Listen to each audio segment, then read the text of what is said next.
All right. So I'm just so honored to be able to present here for a series of 6 talks. Our first and second are on the St. Odelia website, and I'll give you the link to those. Feel free to share that link with family and friends, neighbors, people that you maybe are knowing that are in need of some of this information. We'd be happy to have it get in their hands. Also, feel free to take extra handouts if there's any up there, because of course, we'd like it if you'd feel free to share that information. I have been a registered nurse for 41 and a half years now, and have worked in almost every area of nursing. Of interest to you, though, I spent time in the intensive care unit float pool back in the days of St. Paul Ramsey Hospital. And from there, I went and worked in the OR pre-op and post-op areas.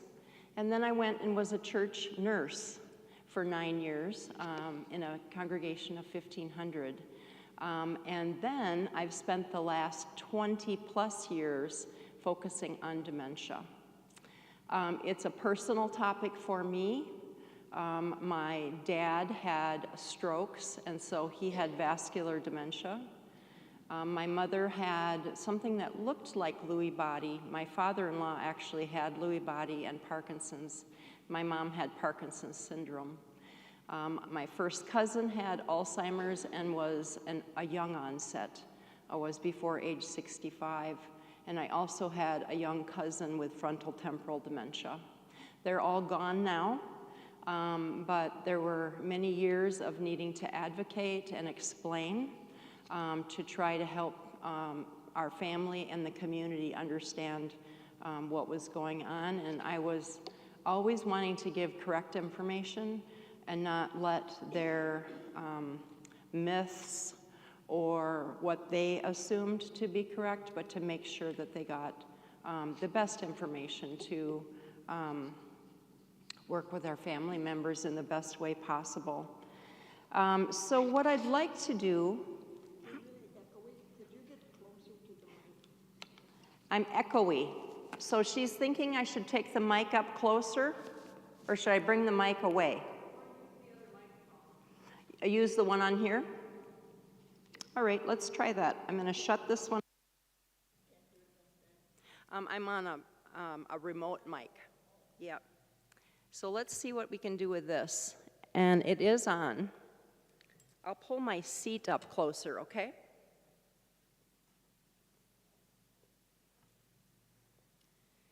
I talk kind of loud normally, so that's maybe why I'm echoing. It's like the mountains. So today, the topic that I'd like to talk about, I've got to get my leg comfortable, is how to work with care challenges that may come up.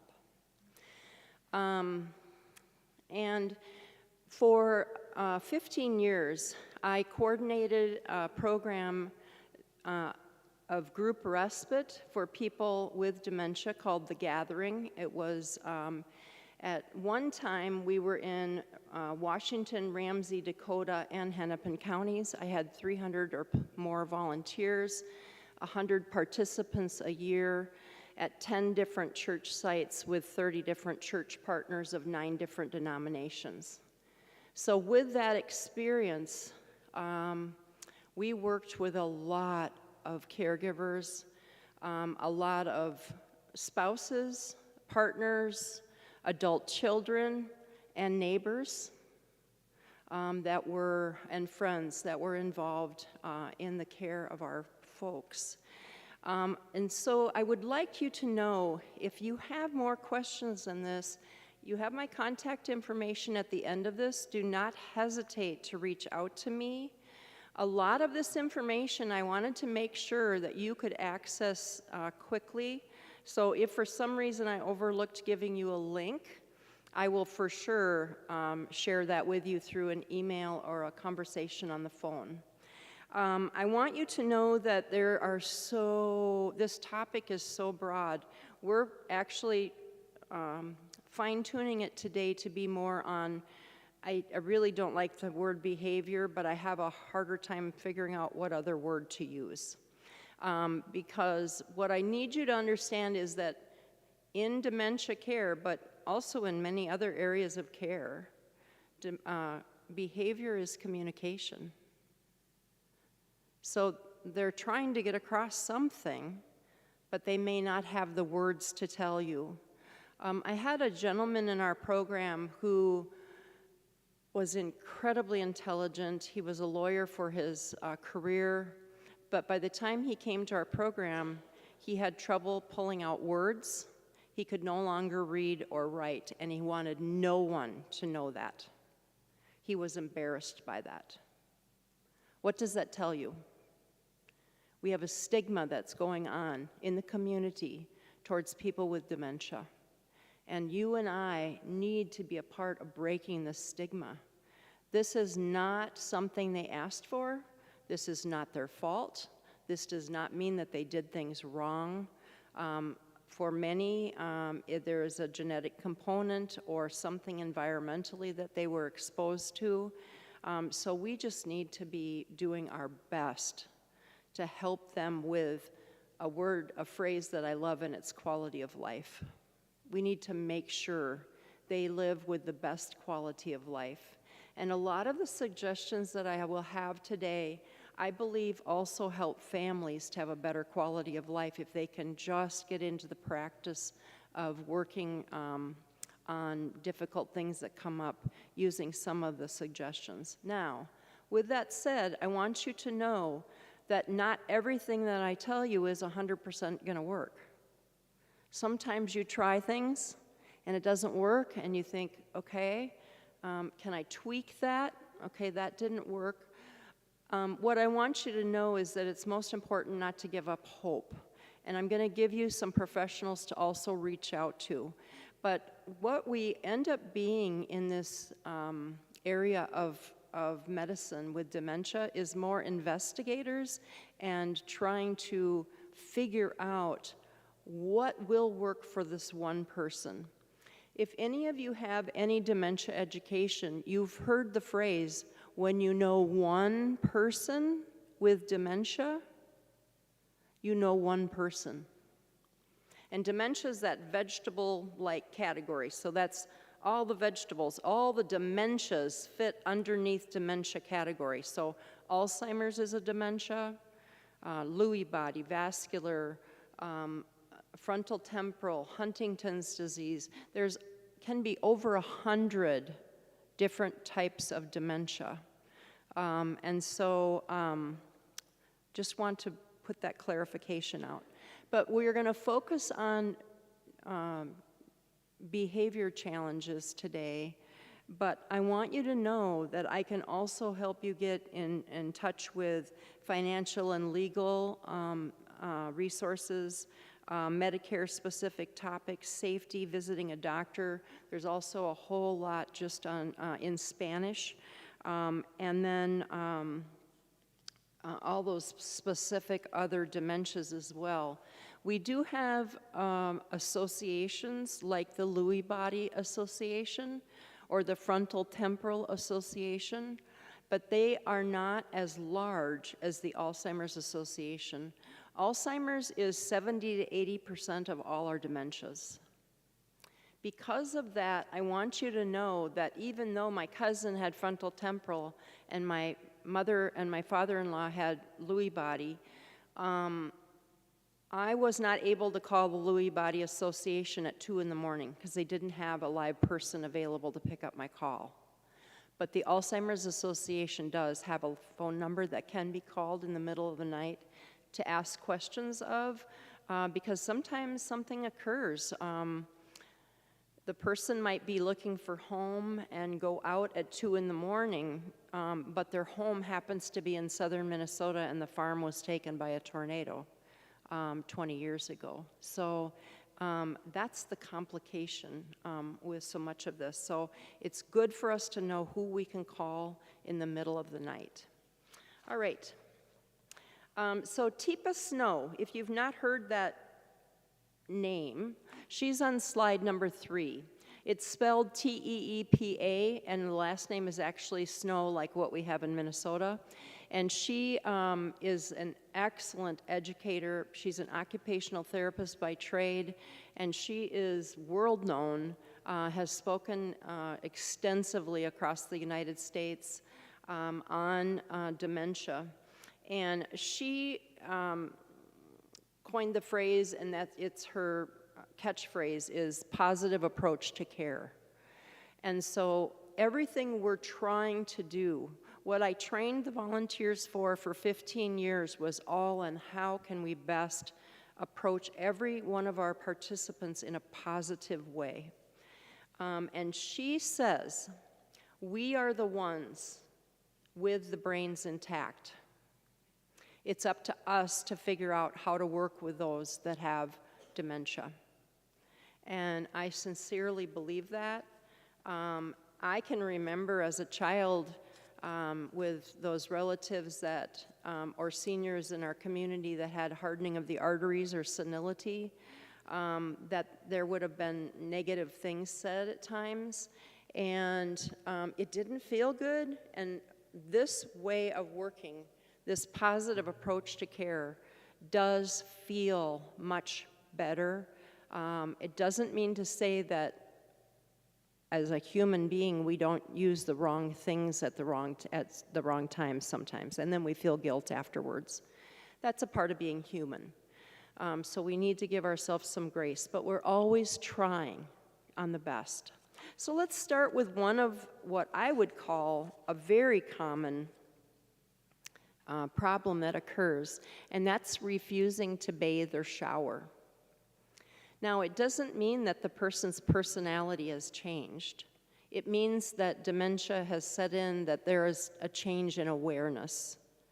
First of all, if I've not mentioned this to this group before, when we're young, we can see peripherally quite a ways. As we age, it comes in, but with dementia, it really comes in, okay? And peripheral goes away, and it becomes binocular vision. And if you do this, if you notice when you look down at your clothes, you're missing this whole section. So will I know if I've spilled on my clothes? Will I know if my shirt's dirty? No.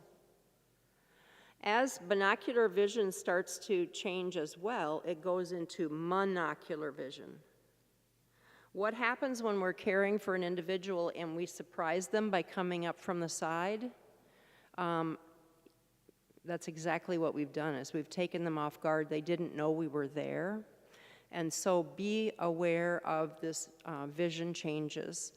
So when it comes to refusing to bathe or shower, we do not want to see it as defiance, not at all. It's often fear, confusion, or discomfort. Now, if we really stop to implant those words and think about them, I don't want to give my mom a shower if she's afraid. I don't want to help my mom take a sponge bath if she's freezing cold. So how can I help her? Can I help by keeping a housecoat on her in most every area and a towel, a big towel over her back while I help her wash her chest area, and then keep moving that towel? So just to be thinking about that. Now, if you look at the next slide, it's called triggers. And I want you to be thinking of these 4 different areas. First of all, so I just had 2 total knee replacements in the last year because I had a lot of arthritic pain. Pain is common in those of us, after age 60? I don't know if that's a correct word or not, but a correct age, but for my family it is. And with physical pain and discomfort and unmet physical needs, like being hungry or needing to use the bathroom, we may not be able to focus on that shower that the person caring for you wants to address everything, trimming the toenails, trimming the fingernails. Well, maybe I just need time to sit on the toilet for a while. So that becomes a physical need that needs to be met first. How about social? Is it possible there's a new caregiver, a new hired caregiver, a new volunteer caregiver that is rubbing the person the wrong way? Do they talk too loud? Are they getting in the person's personal bubble and it's making them upset? That's causing them stress. And so we need to be thinking about those things that we can advocate, saying, you know, if you just bring your volume down quite a bit, things will go much more smoothly. Well, if somebody had told me that, because I can be a loud talker, that's a huge bit of advice so that both the person I'm working with and myself are going to have a better time working together. The next is, what about the space you're working in? Is that room too hot, too noisy? But I add too cold. I cannot handle a cold bathroom. So I have actually encouraged some caregivers. We have to be very careful with space heaters. You don't want to have a fire start. But can you put a space heater in the middle of the room and heat that room up before you go in to get that bath or that shower started? The next is on the personal triggers.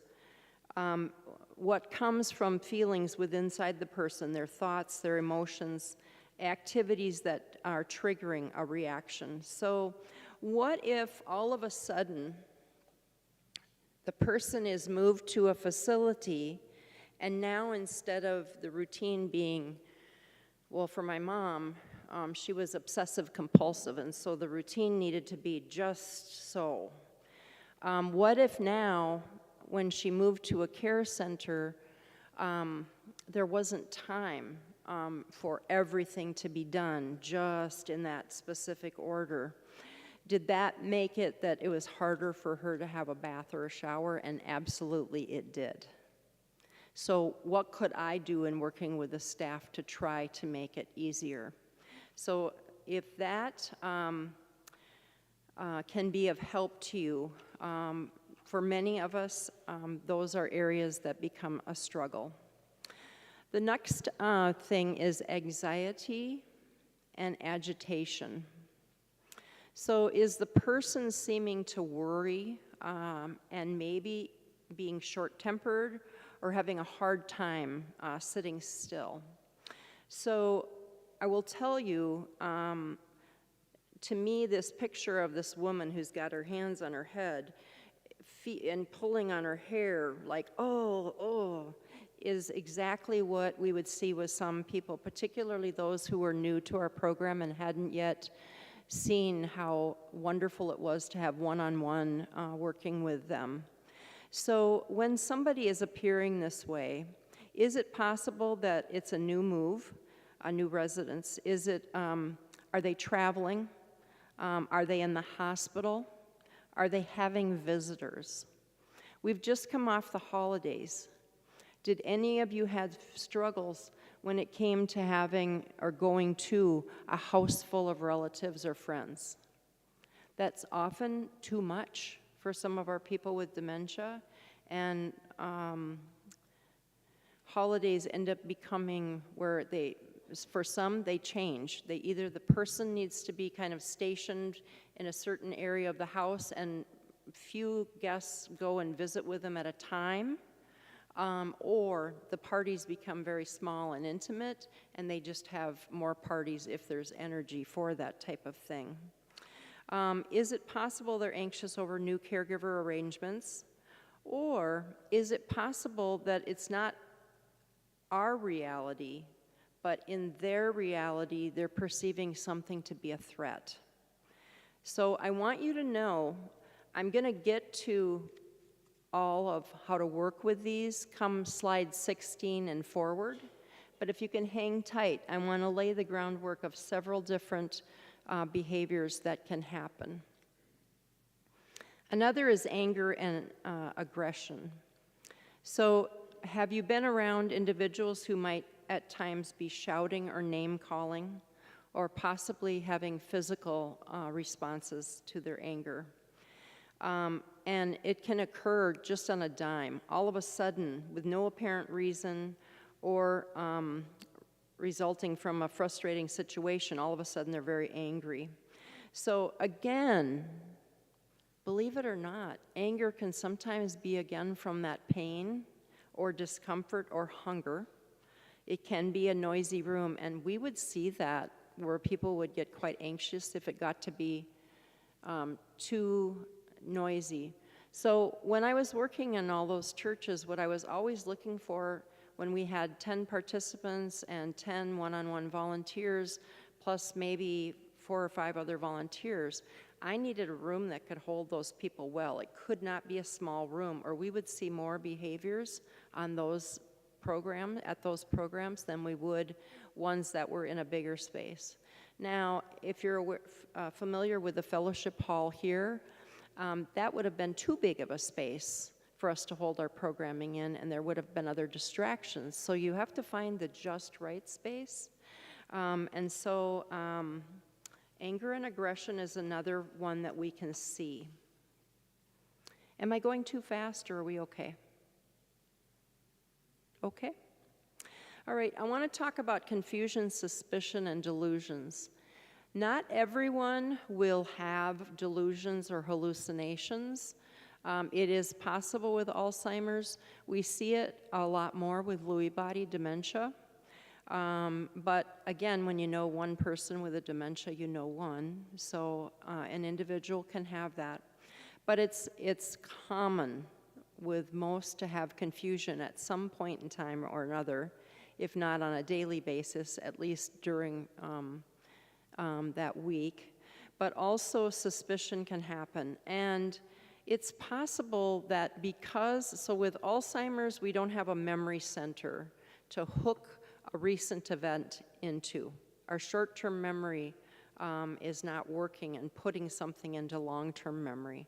So if they can't remember what we did this morning, now all of a sudden they might become confused or suspicious of something because they have forgotten that activity.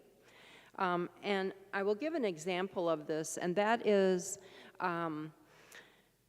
in my mother and father's assisted living. I think of, they didn't lock their doors when they went down for meals, many of them. And so if there was fear of somebody coming in and stealing jewelry or money, is it possible the person would put some of that between the mattresses or hide it in the closet or put it up in the top underneath several blankets or in the bathroom under the towels because they were trying to put it so that it wouldn't be taken? But the problem is they weren't able to remember that later. So now all of a sudden, well, somebody stole it. Well, one of the staff did, or one of the kids did, or whatever it might be. So it really is a problem and becomes a lot of stress for a facility, for the family, for the friends when this happens. But every way that you can come at this calmly and patiently is the best. This is not their fault. It's just the tricks the brain is playing on them as file drawers are going away.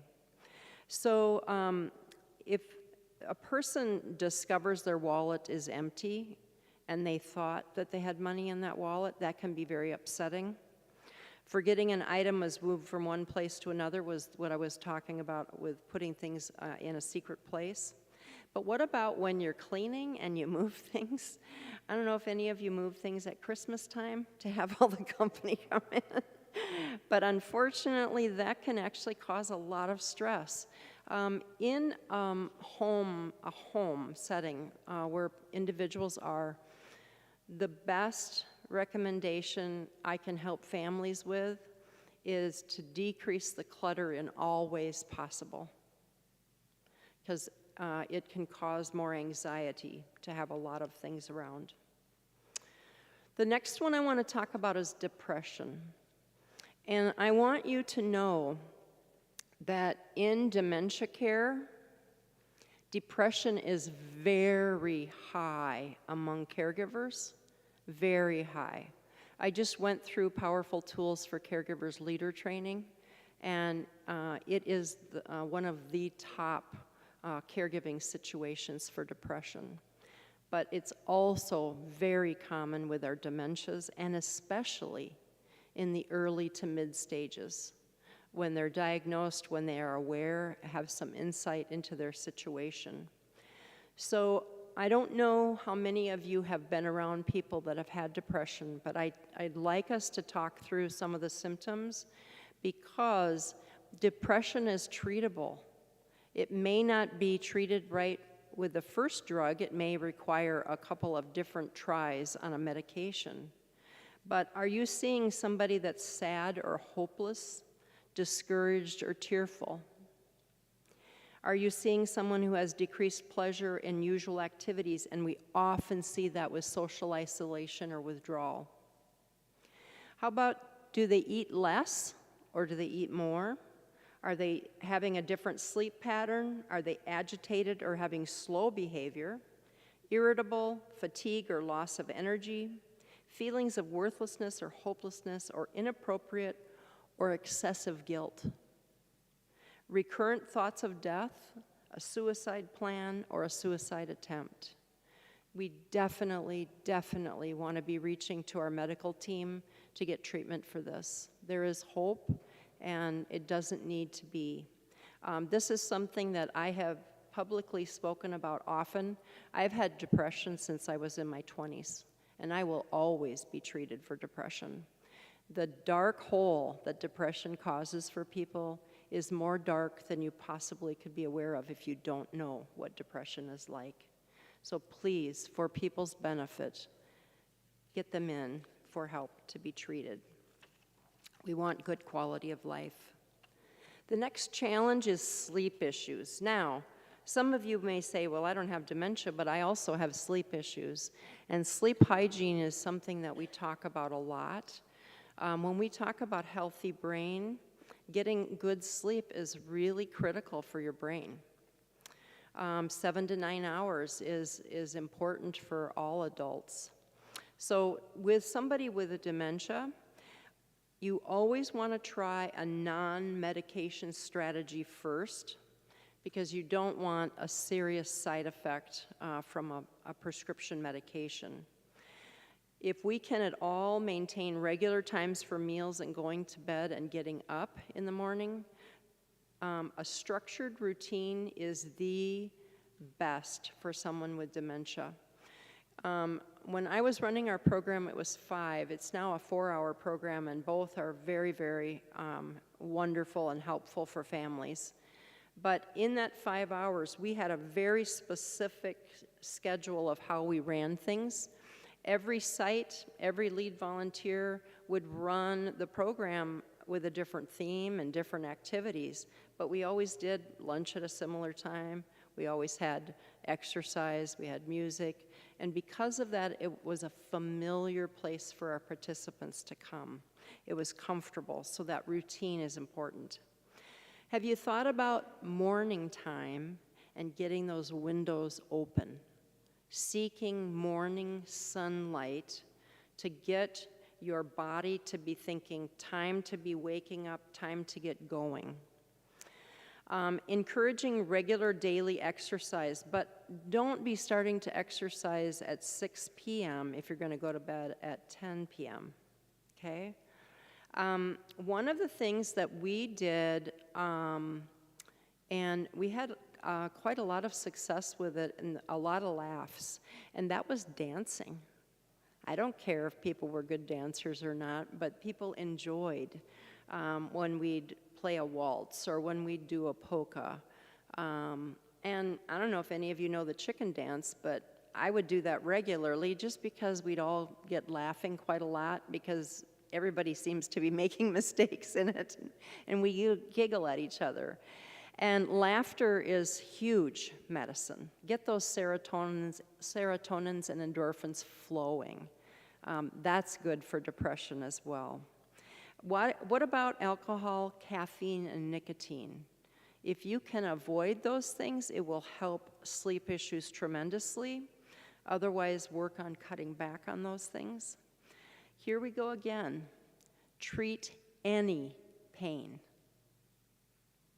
Pain is definitely a problem, And I think in several studies that I've read, it's one of the things that gets thought of the least. Are we treating people enough for discomfort?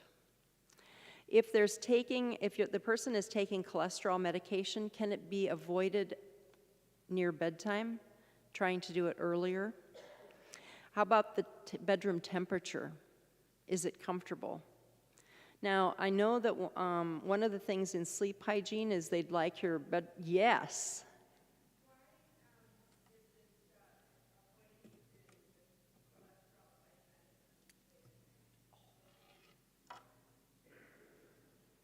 I wish I could tell you the answer. But what I could do is get back to you on it. Would you like me to do that? I'll make a note here.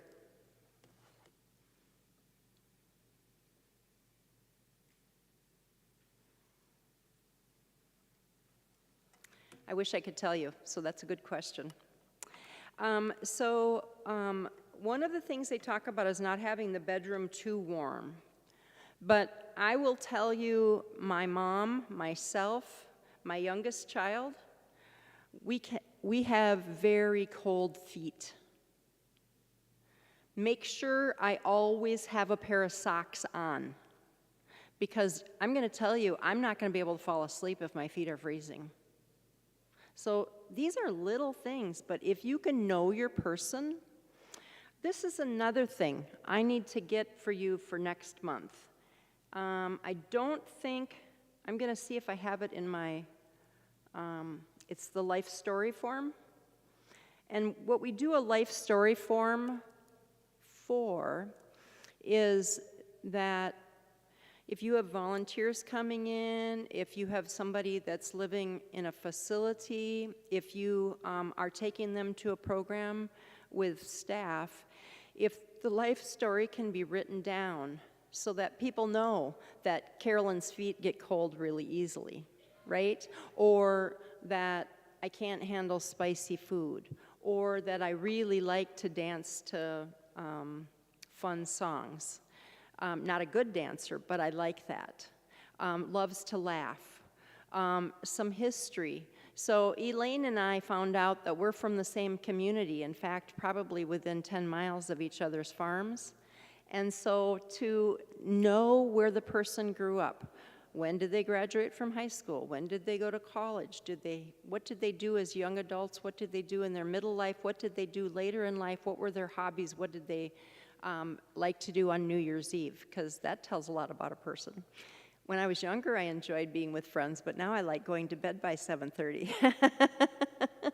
So having that life story form can tell a lot about a person. And if people can know that certain things need to be in place to sleep well, boy, wouldn't that save a lot of headaches for people and make for better quality of life. The next thing is, what about night lights and security objects? So make sure that the person can see safely to get up to go to the restroom and not trip on slippers and such.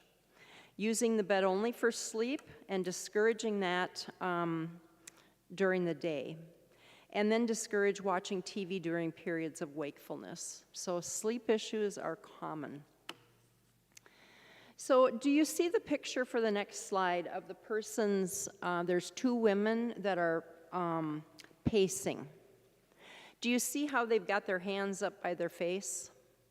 They're likely wringing their hands. They're worried, they're fretting, okay?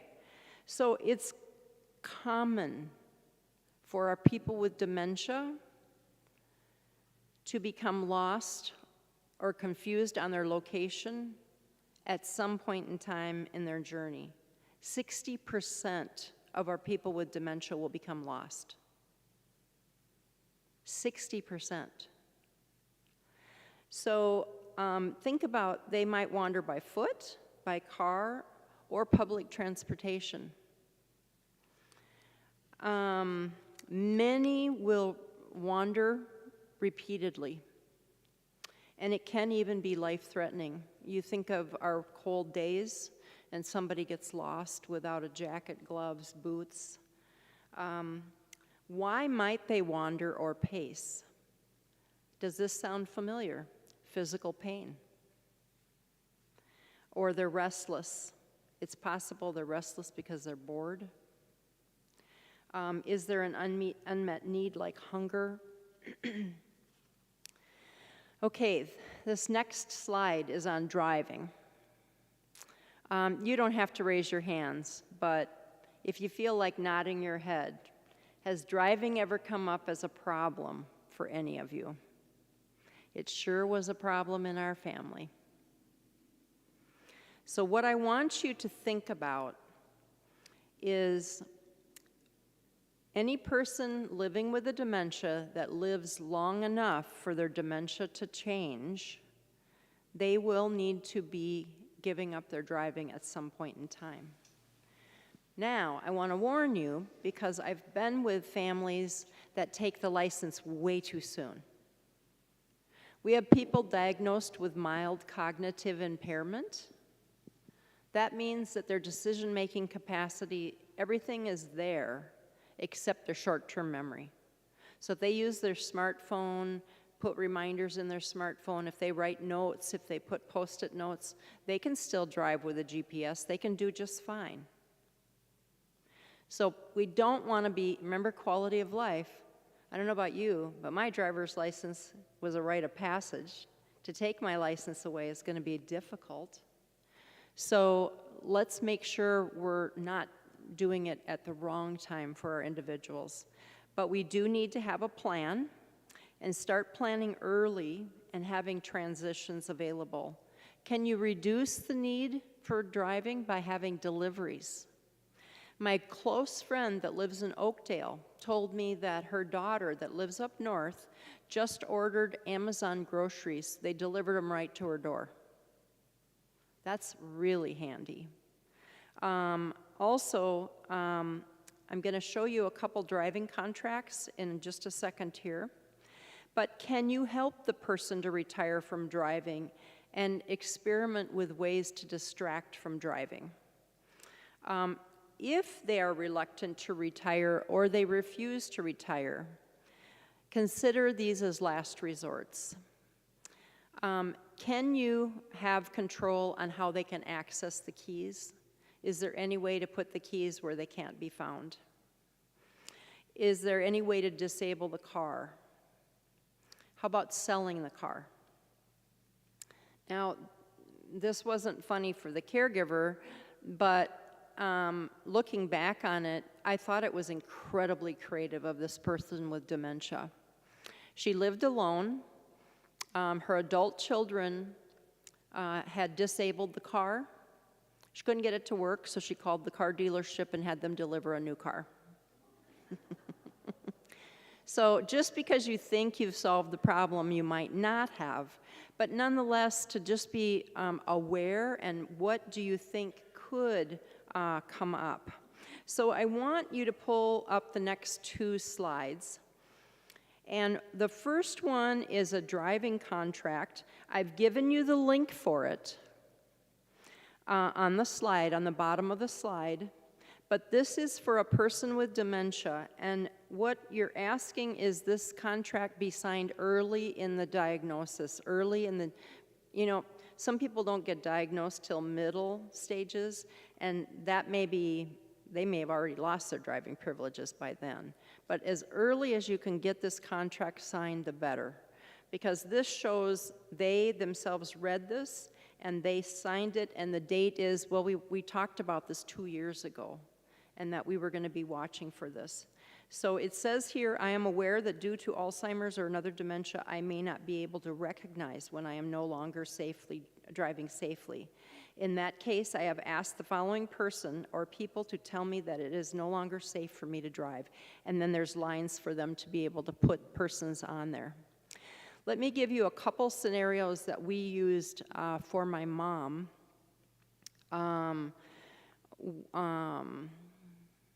Now, there were complications later on because after my dad had a stroke, he actually had my mom driving and we didn't know it, and she didn't have a license when he had her driving. But before his stroke, She didn't really want to give up her license. She was easy to deal with, but I just felt if we can get an occupational therapist to evaluate her, then it will help my 4 brothers and my dad to have more facts than just Carolyn saying, Mom can't drive anymore. The interesting thing was I got the Mayo Clinic doctor to order it. We had the appointment set up, and my mom canceled it and stopped driving that day. So that was her decision. It made her really nervous to think that she was going to have to go through testing.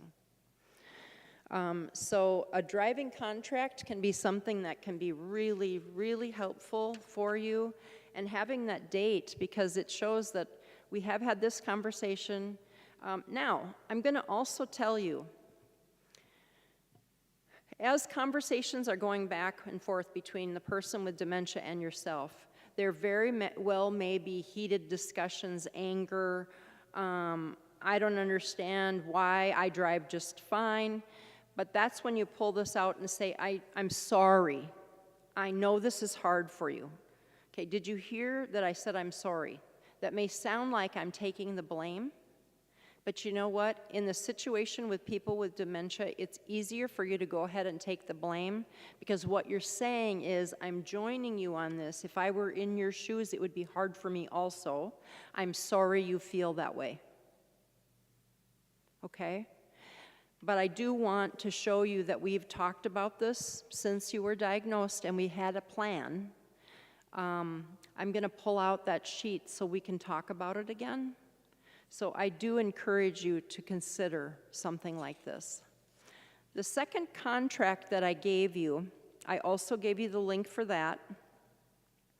And what this is this would be, the first line is my name or somebody, maybe one of my brothers, commit to telling, and then it would be my mom's name when it is no longer safe for him or her to drive.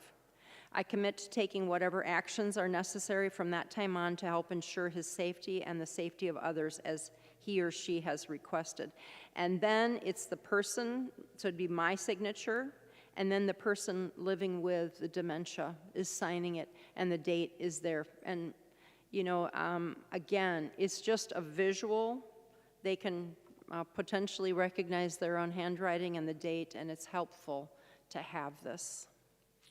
I'm not saying it will solve all things, but anything that you can prepare for ahead of time and try to have things be easier as time goes on, I'm a huge proactive person. So now we've gotten to the slide that I want to help you with how to respond. Yes, please.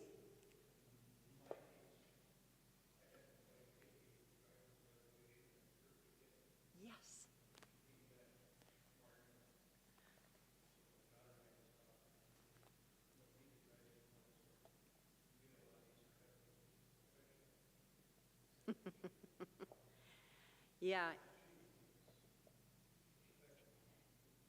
it was effective. So I want to repeat what he said. He went to Courage Kenny Rehabilitation, and the occupational therapists did an evaluation, and his wife received a marginal report, meaning there might be times she would be safe to drive really close to home, not on a freeway, back roads, keep it very short and simple and cut and dry. But the daughter saw that and said, Mom, this is the time to quit, and you said that it went relatively easy. Your wife accepted it. She might not have been happy. In fact, you are laughing as if it was not good at all, but she accepted it. Yeah. So isn't that okay that they can be angry or upset? Because as long as they don't punch me, but if they say, rah, rah, rah, rah, rah, rah, I don't understand, what does that person know? But for us to just stay calm and say, however, we consulted in the doctor, they referred us to a specialist, that's what they do for their job.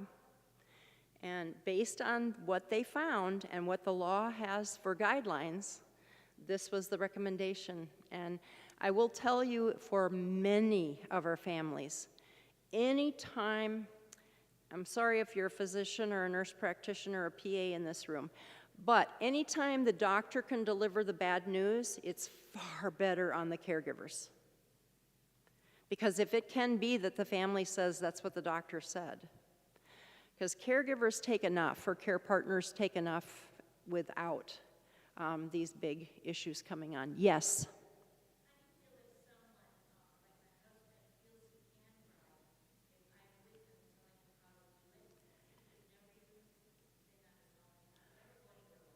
Mm-hmm.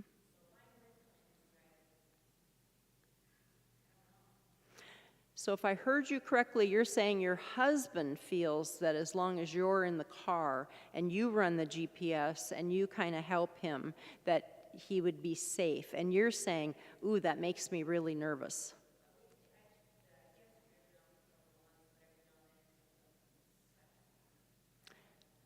No.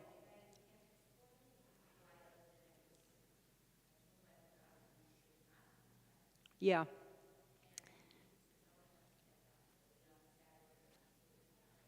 Right. Yeah, and then he forgets about it until the next time when he does think about it, and he's very upset with you. Is that correct? Yeah. You've changed his life because he can't drive anymore. And this is what we see commonly is the caregiver gets blamed for most everything. I'm not saying this is 100% of your situations out there, but many caregivers get blamed because they're the most trusted, the person that's with them all the time, the safest person to blame because they've stuck it out being by their side for a long time. It doesn't mean it's pleasant, it means it's very difficult. But if I heard you correctly, even though he gets angry, you have continued to say, but it was the doctor that said you're no longer able to drive. And although he gets angry, he hasn't gotten behind the wheel again. No. But he continues to remind you that he could if you just sit there in the car and run the GPS and all. Yeah.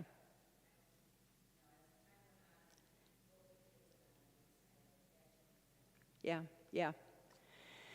Yeah, so we have had many, so remember we were in 4 counties with over 300 volunteers out in the community where our folks lived. And we would have some of our participants spotted driving at Home Depot going the wrong way,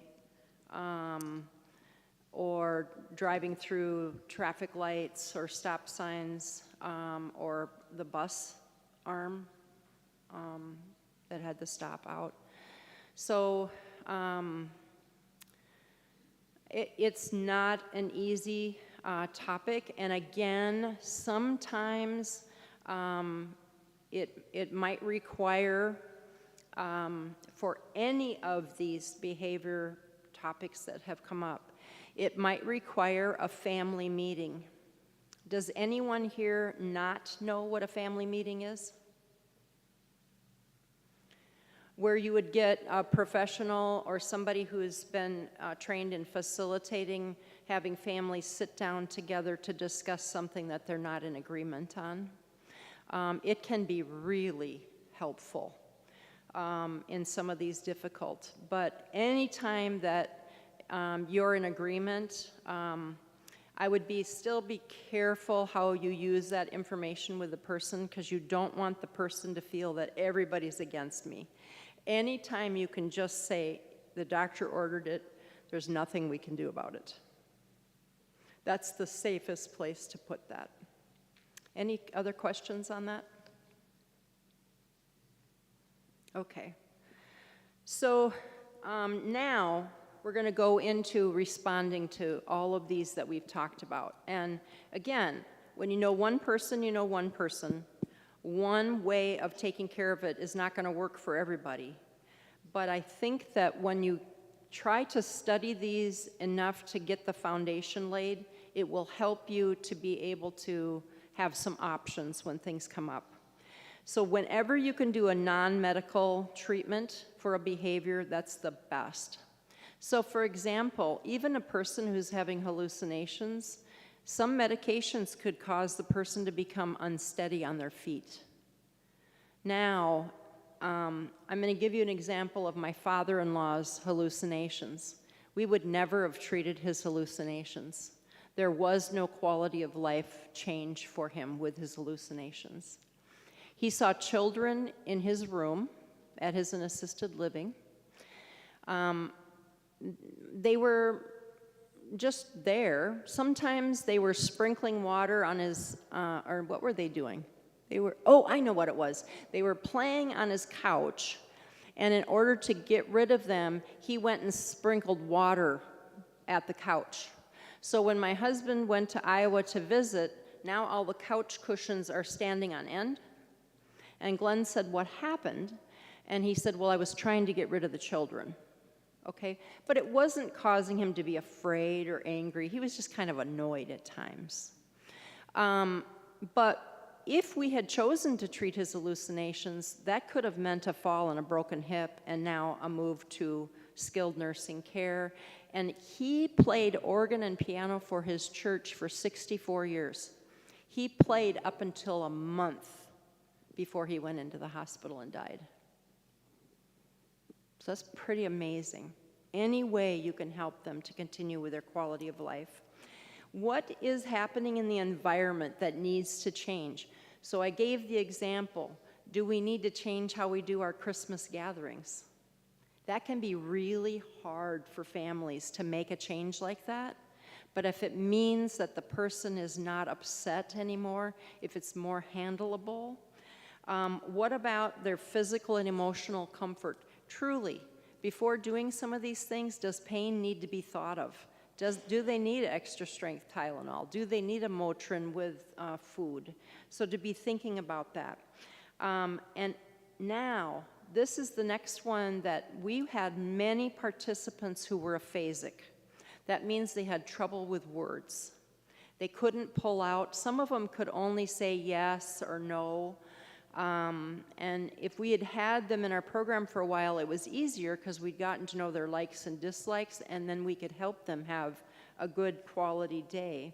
But what about managing pain, or if noticing that they're anxious and saying, do you need to use the restroom? Are you hungry? Are you warm enough? So addressing those specific needs first, and then thinking of what other ways. Then I want to give you something here on slide 16. Now, it's called Detect and Connect. Another technique that we were trained in, that Pauline Boss, the validation technique, is to join them, validate them, distract them, and redirect them. So what you wanted to be doing was to saying, I agree. Gosh, it'd make me afraid if I were needing to get home because my children are coming off the bus. I joined him even though he was in his 80s and his children were in their 60s. He'd gone back in time. I didn't say, oh, for Pete's sakes, your children are adults, they're not coming off the bus anymore. That would have created locked horns, and now we would have been in it, right? So I joined him. I can understand why you want to get home to be there for your kids coming off the bus. So I joined him. The next was, I joined him by agreeing, but I also validated by saying, I understand. Then I might have had a volunteer walk him down the hallway just to get him moving and see if there was any way we could distract him with conversation or another activity. And then we would try to redirect. And I'm going to tell you, one participant was the nicest man, and a trigger was that unfortunately in the room that we were in at the church, all the coats were hung by the door, and he could see them throughout the day. Well, that's a signal that it might be time to go. It would have been better to have those in a coat closet somewhere. He saw that, so he was always saying, it's been wonderful, I've enjoyed my time, I've got to get home now. So these volunteers would use the same technique the whole day. We might do it 6 times in one day. They'd get up, they'd say, oh, well, we understand, it's been wonderful to have you here. Oh, I would be afraid to have my kids come off the bus without being there too. And so, yes, we understand. Then they're walking down the hallway, they're seeing a picture hanging on the wall, and they're saying, oh, that's a picture of a beach. Were there beaches in the Twin Cities that you enjoyed taking your kids to? They'd get into this conversation, and it would really take off. And pretty soon they'd say, oh, you know what? I know that they're having a speaker come in from the Humane Society, and it would really be interesting to hear what they have to talk about. Sure, they'd turn around, they'd walk back to the room, they'd hang up his coat and hat and go at it again. It might have only lasted 10 minutes before he got his coat and his hat again. Might have gotten an hour. But being able to connect with the person is a big deal. So let me go through these steps, because what I need you to see is you're approaching the person calmly, quietly, and you're trying to connect with them. That was what Pauline Boss taught as join. Join them. Get on the same page with them. Their reality may be different than yours, but you need to be in their reality, because they can't change their reality. Their brain is giving them that reality. You can change gears and think in their reality. What do you know about the person to help understand their needs? That's where that life story is helpful. If you don't know the person, and I would ask every volunteer that was assigned to a particular participant, before you start the day, read their life story. That would save so many times throughout the day, because they could refer to, oh, you played hockey in high school, so did I. They might spend a lot of time talking about hockey. So that life story, how can you connect with the person? And here it says, join them in their reality. Very important to see the world through their eyes. Now, these are really things that anytime we're communicating with somebody with a dementia, please, please, please, and this is hard as a spouse or caregiver, avoid correcting the person living with dementia. I don't know of a time that I have ever won when I corrected them. Instead, I've upset them, and now they've got their heels locked in, and they're not budging. So do not correct them, and do not tell them they're wrong. Change the subject, do whatever you have, but avoid criticizing. So, who was there when the behavior took place? Why are you asking that question? You're being a detective. Did something occur that set the person off? Was it Carolyn's high-pitched, loud voice? Was it the grandchildren getting into a squabble over in the corner? Would it have been better to have those two families come separately? So who was there? What happened just before or after the behavior began? What we're looking for is, are there patterns that we can now avoid for happening again? Did this ever happen before?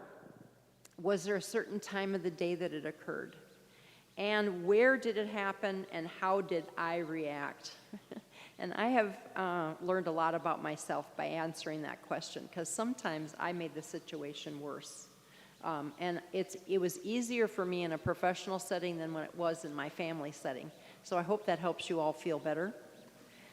It's much more difficult when the buttons get pushed about some of the personal things in our life. So detect and connect will help you in many of these situations. The next one is, you've been hearing this, but take care of those physical needs. Pain, signs of injury. Do you know if a fall occurred recently? Because sometimes the pain doesn't show up till later, and they may be walking with a broken bone. To be investigating that. Now, are you aware that with a dementia, some people will only have a 3-year journey and their dementia will decline within that time. Others will have a 20-year journey. But nonetheless, 3 years is a longer time to spread that decline over. If there's a rapid drop in their functioning, that is an infection. You don't change overnight or over a week. Does that make sense?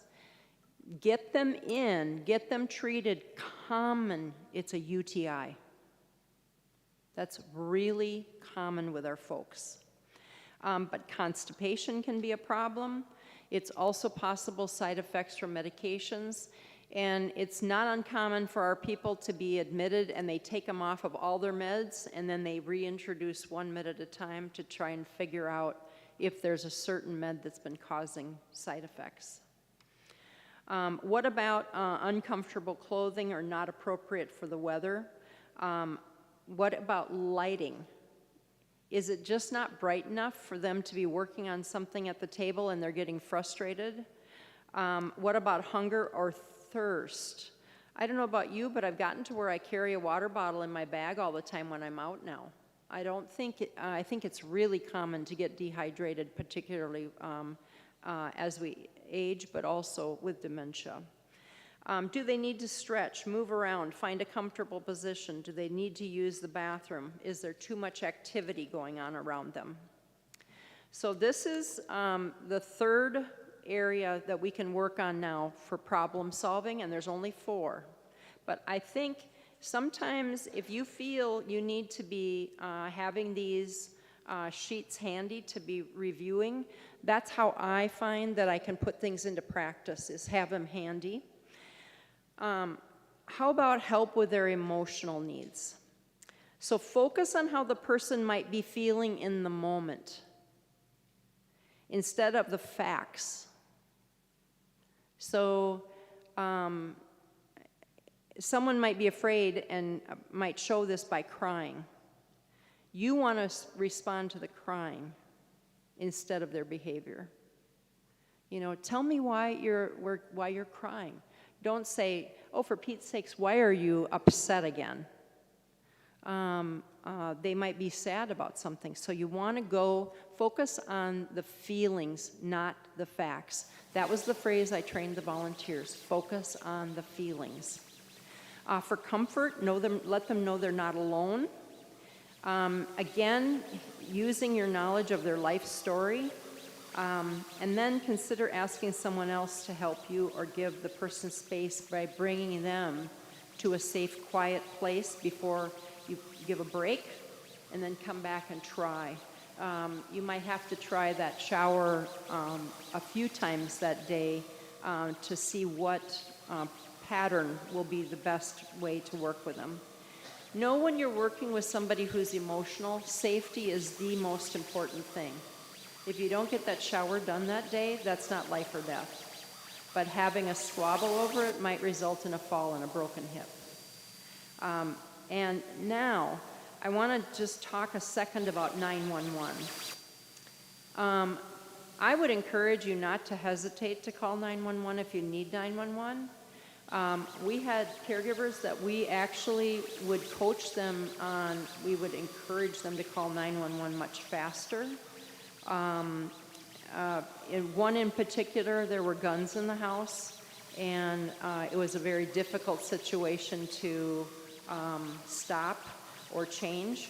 And so what I had asked this caregiver was to call their local police department on the non-emergency number and to give them some background. This is my name, I live at this address, I'm caregiving for my brother. We have guns in the house, it's an issue, we're trying to resolve it. He does quite well, except on days when he gets really angry, and then it becomes a very difficult and very serious situation. But if I were to call needing help, I need you to know that I'm living with someone with dementia. Be very careful when you come into the home and are working with him on how you communicate. Please don't threaten and come at him with slow movements.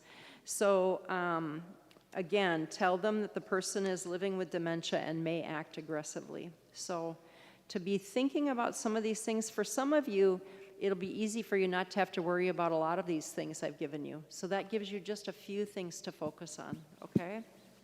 The last piece is to review and plan for next time. Go back to the step 1 where you detect and connect. Did your actions help the situation? What worked? What didn't? What would you do differently? What are the warning signs that the behavior may be coming back? What responses work well and in what order? When will you need to respond? How can you tell if your approach worked, and who else can help if needed? So to have those names written down, to have that plan written down is helpful. Any questions at this time? It's a lot of facts, I know that, but I'm going to tell you, I think that some of this information gets overlooked and not studied in detail, when in fact it could really help us in many situations. Did you know there are, yes. Yes. We know the trigger, we know the environment, and we have an issue with foul language. Mm-hmm. So what they do then is they remove her from the environment, and then that goes away. When she's in her own little apartment, everything is okay. So if I heard you correctly, the difficulty that you have, the behavior that you have is foul language, but you know that the trigger is environment. And when you keep her in her small apartment that's comfortable for her, the foul language doesn't occur. I'd say that's an important revelation that they had, wouldn't you?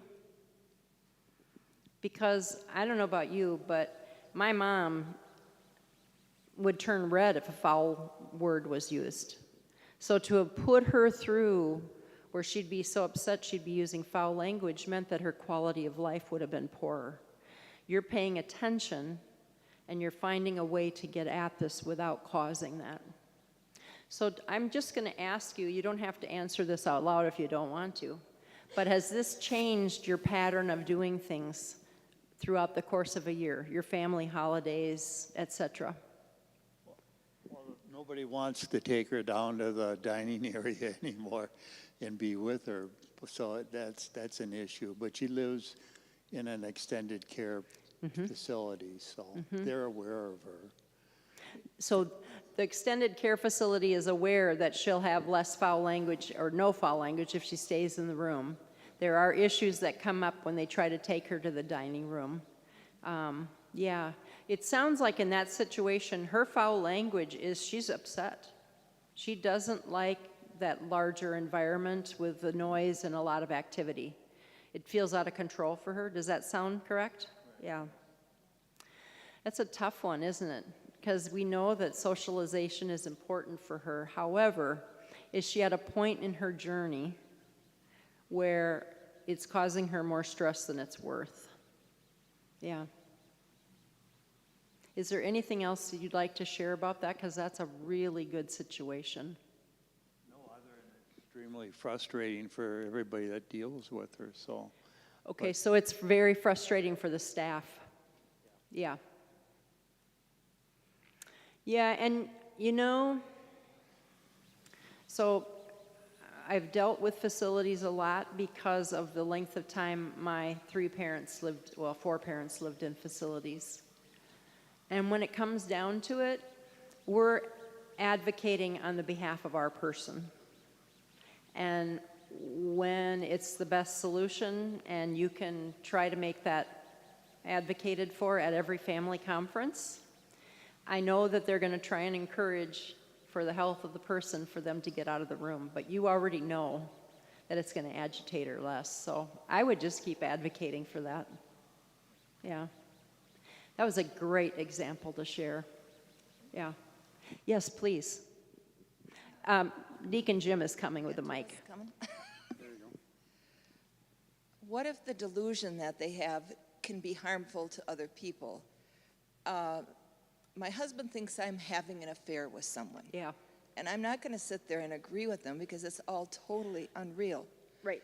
But he claims if he could get at the person that he picked that I'm having the affair with, he would kill him. Oh, yeah, yeah, yeah. So how do you stop when you can't come into their world and agree with it? It's not right. It's happening. Yeah. I just have to stand up for a little bit here. That was a really, really good question, and those delusions are very difficult. We have more caregivers accused of that than probably is spoken about in public. Being accused of having a relationship with somebody else. And you're right, you don't want to be saying, you're right, because they're not right. And it's painful for you to hear that when you're continuing to caregive for them.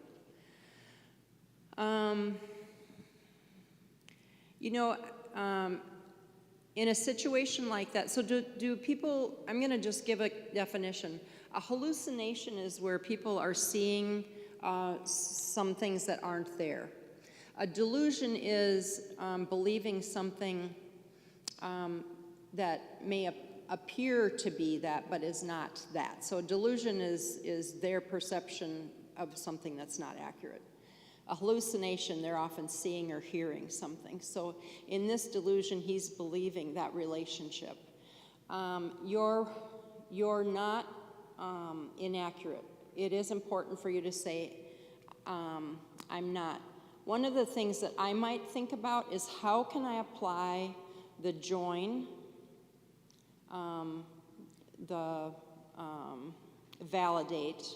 So I'm going to think about those first. And I'm going to say, if I were you and I felt that my spouse were having a relationship with somebody else, it'd be very upsetting for me. So I understand how you might be thinking. But how can I reassure you? I know that you may have a hard time with this, but I need to reassure you. I am not. I'm here for you. I'm here for you every day. I care for you. I help with your meals. I help with your laundry. And so the best thing on the situations like that, because you're not with a delusion, it's not like you're going to have a situation where they're going to say, oh, I get it now. A delusion's a tough one, right? So more than likely, your next thing you're going to have to go to now, part of what you're saying that for is you also have a heart that needs to be protected, and you're hurt by this. Sure. So to say, I'm sorry that that's how you feel, because I love you very much, and I'm not. I know that it would be hard for me if I felt that you were having a relationship with somebody else. But please know that I'm not. I'm here for you. Now, your next 2 steps you need to work on is to distract him in every way you can. What can you do to change the subject to something else? Once you've stated, but I'm kind of rambling. Don't ramble. State what you need to say and then distract and redirect him into another activity. Does this come up daily? Yes, now it does. Yeah. Does it come up several times a day? Yes. Yeah. And even though other parts of his being are fine, it's almost like he has a sundowner thing. Yes. It gets to evening, and here we go again. Yeah. And then it's like he can't stop ruminating on it? Oh, for sure. Yeah. Do you all know what sundowners is? So sundowning is when it's later in the day, often it's as the sun is setting, and the person almost turns into a different personality. They might become agitated, restless. They might do their wandering during that time, do a lot of pacing, and it exhausts caregivers. This sundowning is difficult. And what I'm hearing you say is that the delusions become just continual.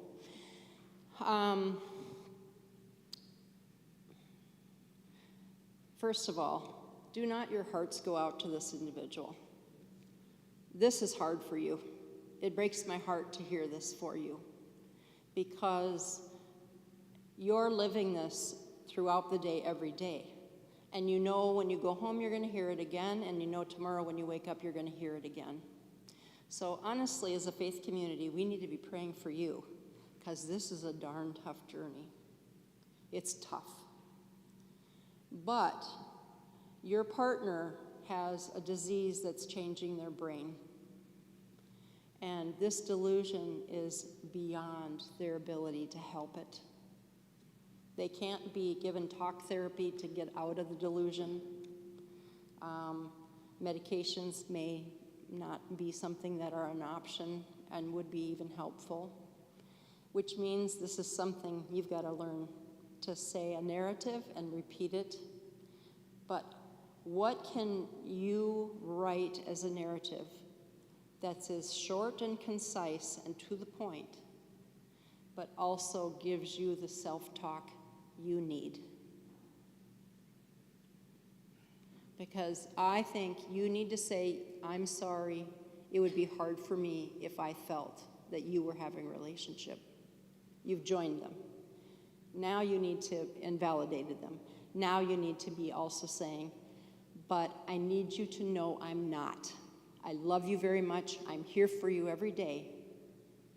And then whether you need to, if it's safe, are you able to walk off into another room at that point in time? I've been trying that as to when it starts, I go in another room or, try and get away. Yeah. But it's so hard not to just be angry at that Yes. person. Oh. Yes. Can you understand why she has a hard time being angry? Doesn't that sound like a human response? So are there times you don't even respond, you just walk into the other room? Yes.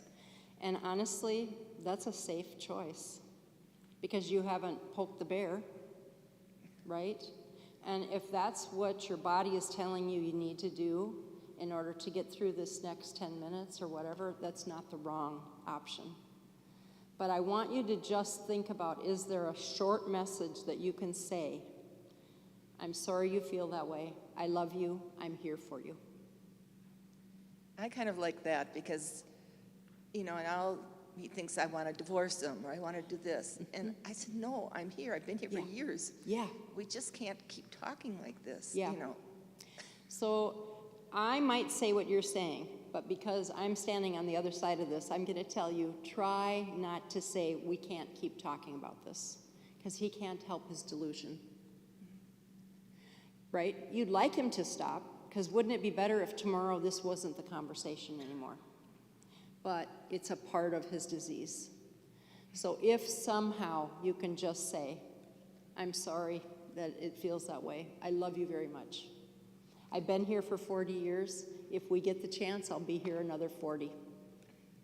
And then do your best to change it, whether it means leave the room for a few minutes. I'm not saying that this is easy, because I'm guessing many of these times you leave the room and you have tears. A lot of tears. A lot of tears. It's hurtful, but it's not him. It's his dementia talking. That is the biggest thing, and it's hard. It's hard, because you're hearing it all the time, but it's not him. As you walk away, if you can tell yourself, I hate this dementia, but I love my husband.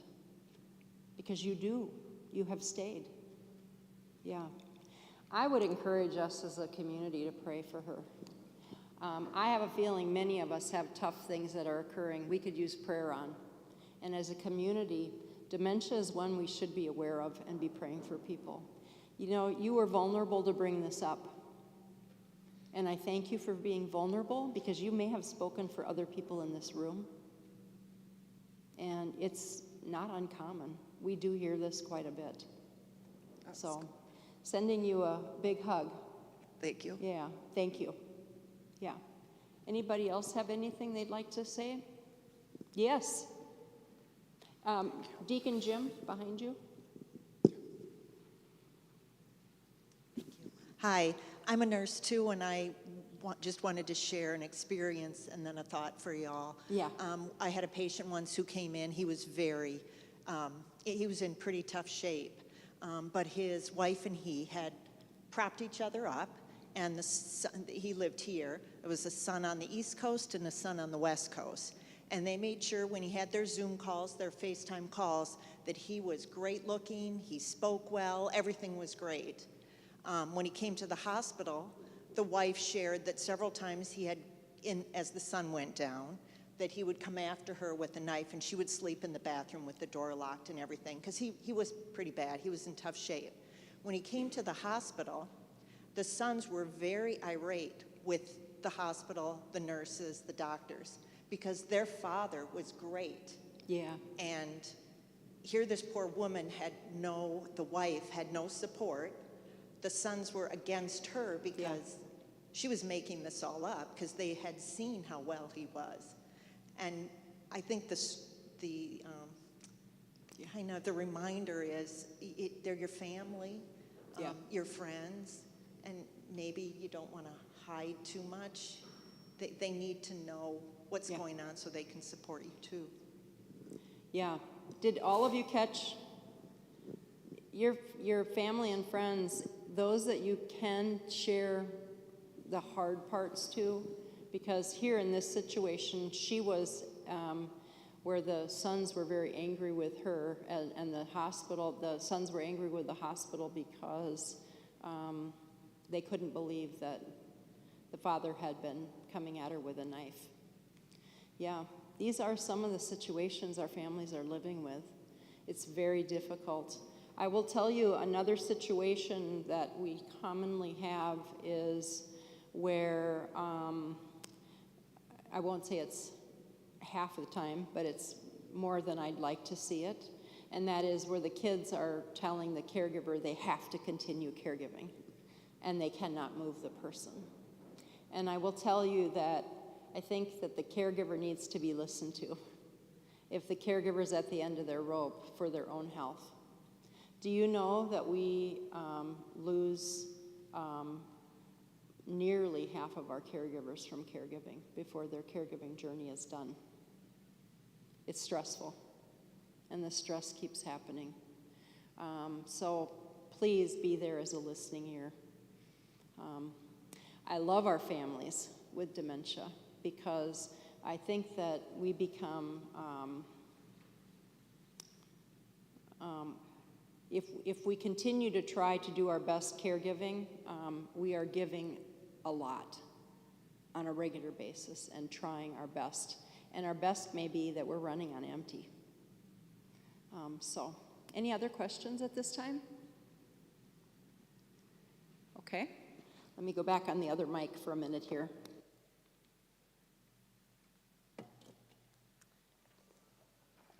I really appreciate when you're willing to share. Thank you. Thank you, everybody.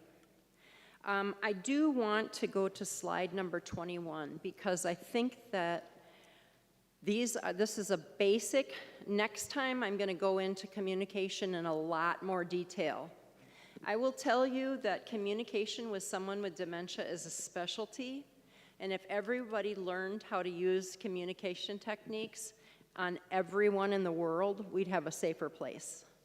But first of all, we need to speak more slowly, particularly as the person is moving into the later stages.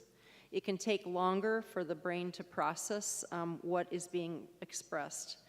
The other thing is, if you've not heard of nonverbals, we have to be watching our body language. If our body language is tense and our face is angry and we're towering above them, they're going to be wanting to defend themselves.